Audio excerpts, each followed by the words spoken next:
أعوذ بالله من الشيطان الرجيم. إلى ثلاثة مساجد. Tidak, janganlah kamu pergi bercuti dengan maksud dengan niat ibadat ataupun nak pergi ziarah masjid, kecuali pergi 3 masjid ni. Masjidil Haram wa Masjidi Hadza, kata Nabi SAW. Masjidil Haram dan masjidku ini, wa Masjid Aqsa dan Masjid Aqsa. 3 masjid. Jadi kita dah Masjid Haram, siapa dah sampai dah? Masjid Haram dah sampai dah. Semua dah sampai dah. Ini tak baik. Yang ni tak pagi. InsyaAllah kali ni tak pagi maksudnya. Jadi kita Masjid Haram biasa sampai dah. Ni Masjid Nabawi yang kedua dan Masjid Aqsa yang ketiga tu Nabi SAW. Jadi insyaAllah kita semua akan pergi ke Masjid Aqsa nanti insyaAllah. Kata amin, amin. Amin ya Allah. Di Masjid Aqsa. Masjid Aqsa ni masjid kita pertama. Masjid Nabi SAW ni, Masjid Nabawi ni dibina pada ketika Nabi SAW hijrah. Bila Nabi sampai di Madinah, Nabi SAW terus bina satu masjid di Quba. Masjid Quba, masjid yang akan kita pergi. Ada jalan jadual esok kot kita akan pergi ke Masjid Quba. Kemudian Nabi SAW selepas selesai bina Masjid Quba, masjid pertama yang Nabi SAW bina, Nabi SAW main ke sini. Tanah ni asal ni belakang ni extension. Kalau kita tengok bahagian kita ni adalah extension kali ke berapa tak tahulah. Kita pergi depan sekali tadi, Muslimat mungkin tak nampak lah, tapi yang lelaki-lelaki ni boleh nampak dia ada macam ini yang berhijauan. Itu adalah bangunan masjid. Nak kata masjid asal pun tak juga. Masjid asal ni dia dekat mimbar Nabi SAW. Nanti bila kita pergi ziarah nanti, kita akan tengok mimbar Nabi SAW. Di situlah kawasan masjid asal Nabi SAW. Yang keluasan dia lebih kurang 900 meter persegi je. Ada kitab kat sini. 900 meter persegi, saya tak tahu berapa dalam dalam kaki. 900 meter persegi. Tinggi dia lebih kurang Salih alaihi wasallam 2.9 dia tak tinggi. Dinding dia hanya ada dinding di bahagian depan saja. Dia macam square macam ni.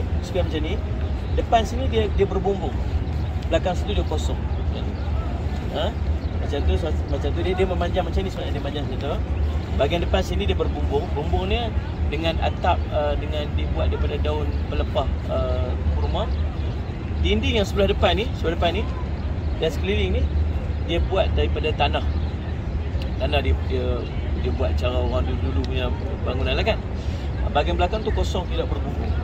Dan mihrab Nabi SAW di depan sini. Rumah Nabi SAW sebelah sini.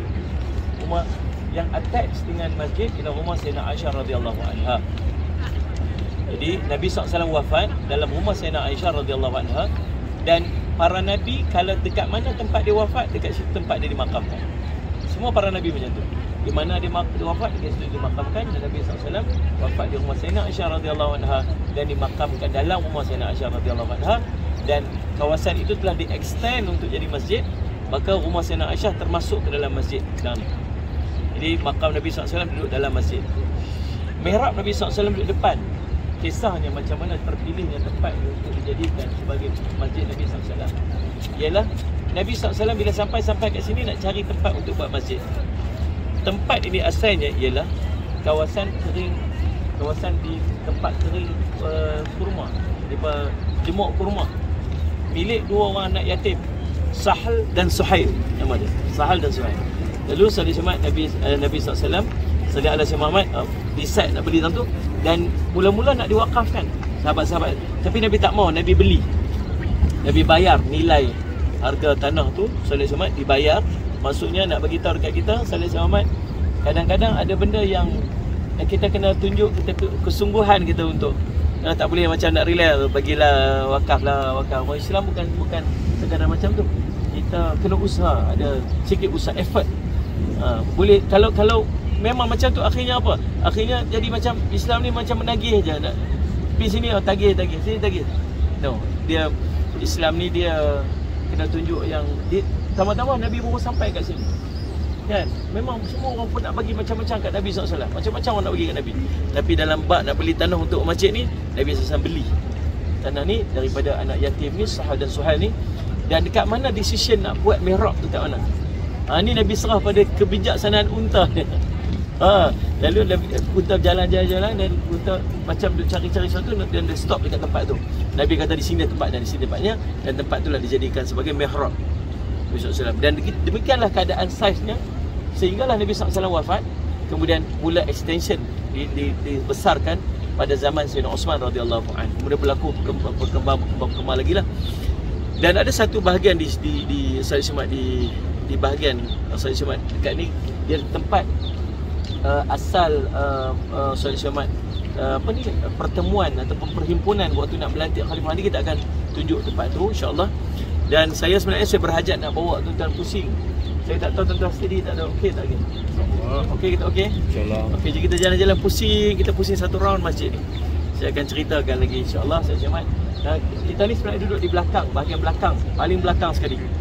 Saya pun, inilah first time saya pun duduk belah sini. Waktu masuk tadi saya dah confused. Tengok ada alignment tak betul. Saya duduk belah sana. Selalu saya duduk belah situ.